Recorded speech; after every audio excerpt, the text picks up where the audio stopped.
सुप्रभात बच्चों।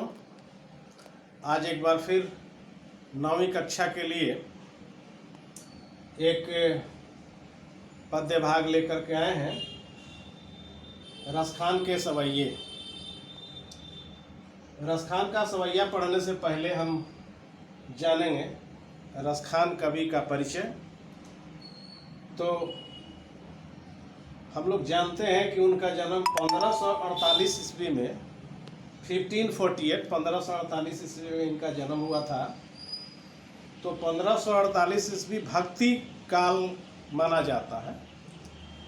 भक्ति काल 1450 से 1650 ईस्वी तक होता है और इनका जन्म हुआ है 1548 ईस्वी में, इसलिए भक्ति काल के कवि हैं।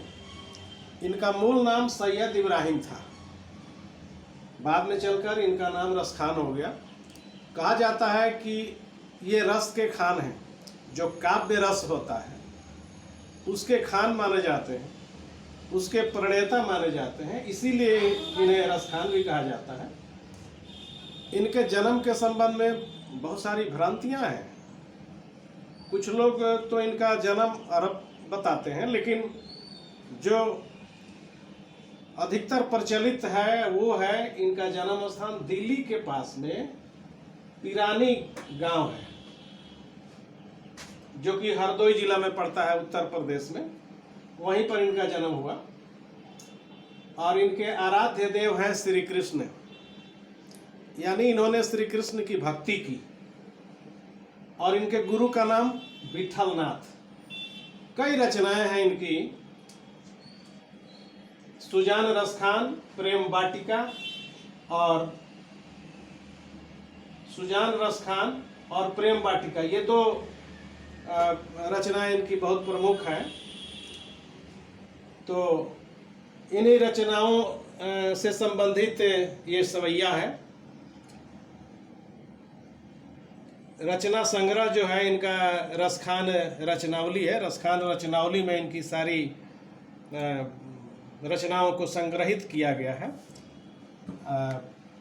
इनकी जो भक्ति है वो कृष्ण और उनकी जन्मभूमि ब्रज से संबंधित है, यानी इनको कृष्ण में अनुरक्ति थी और कृष्ण की जन्मभूमि ब्रज में इनकी अनुरक्ति थी। इन्हीं दोनों से बहुत प्रेम था इनको।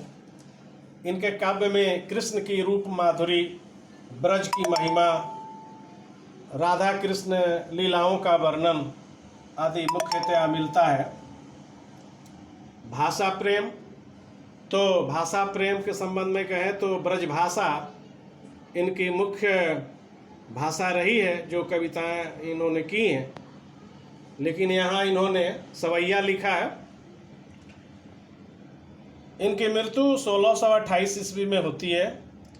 45 बरस की अल्पावस्था में कहें तो इनकी मृत्यु हो जाती है और इनकी समाधि वहीं बना दी गई मथुरा जिला में, जो महावन में है। ये सगुण रूप में बाल लीला, रास लीला, फाग लीला, कुंज लीला आदि का वर्णन करते हैं और ये अकबर के समकालीन भी कहे जाते हैं। तो अकबर का जो काल था वो भक्ति काल से ही संबंधित था। 1548 जो कि यहाँ पर लिखा हुआ है, ऊपर देख लिया जाए, 1548 ईस्वी जो है ये भक्ति काल से संबंधित है। तो मैं, चूंकि रसखान भक्ति काल से संबंध रखते हैं, इसलिए मैं भक्ति काल के बारे में थोड़ी सी जानकारी आपको देना चाहूँगा, जो कि नीचे यहाँ हमने लिखा है। यहाँ देख लीजिए,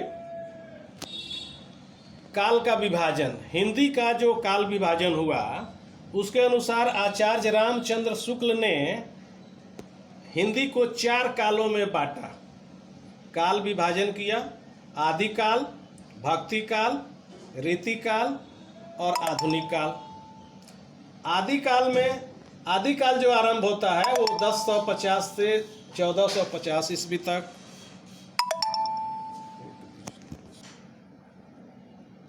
हाँ, तो मैं बता रहा था आचार्य रामचंद्र शुक्ल के द्वारा जो काल विभाजन किया गया उसके अनुसार आदिकाल, भक्ति काल, रीति काल और आधुनिक काल है।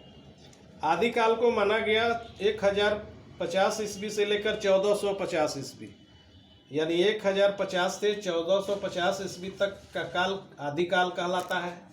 1450 से 1650 ईस्वी तक के काल भक्ति काल कहलाता है। और 1650 से 1900 ईस्वी तक रीति काल कहा जाता है। और 1900 से अब तक आज तक आधुनिक काल माना जाता है। तो हमें ज़रूरत है केवल आज भक्ति काल से, क्योंकि हम भक्ति काल के कवि रसखान को बता रहे हैं। तो भक्ति काल में 1450 से 1650 ईस्वी तक की घटनाओं का वर्णन मिलता है, यानी उसे भक्ति काल के अंतर्गत रखा गया है। तो इस भक्ति काल में भी दो धाराएं चली, एक निर्गुण भक्ति शाखा और दूसरा सगुण भक्ति शाखा। निर्गुण भक्ति शाखा के कवि कबीरदास माने जाते हैं और सगुण भक्ति शाखा में दो धाराएं चली। सगुण भक्ति शाखा में इसके दो भेद हो गए, दो धाराएं चल पड़ी, एक राम भक्ति की शाखा और दूसरा कृष्ण भक्ति की शाखा।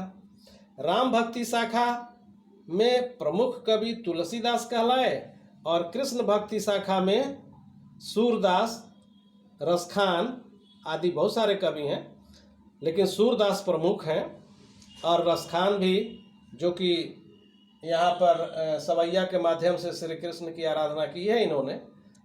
तो यही रसखान जो है, जिनका जन्म 1548 में हुआ और 1450 ईस्वी में भक्ति काल शुरू हो गया था, तो 1548 से 1628 के बीच में रसखान रहे, इसीलिए ये भक्ति काल के कवि माने जाते हैं। और भक्ति काल में भी ये सगुण भक्ति के, कृष्ण भक्ति शाखा के प्रमुख कवि माने जाते हैं।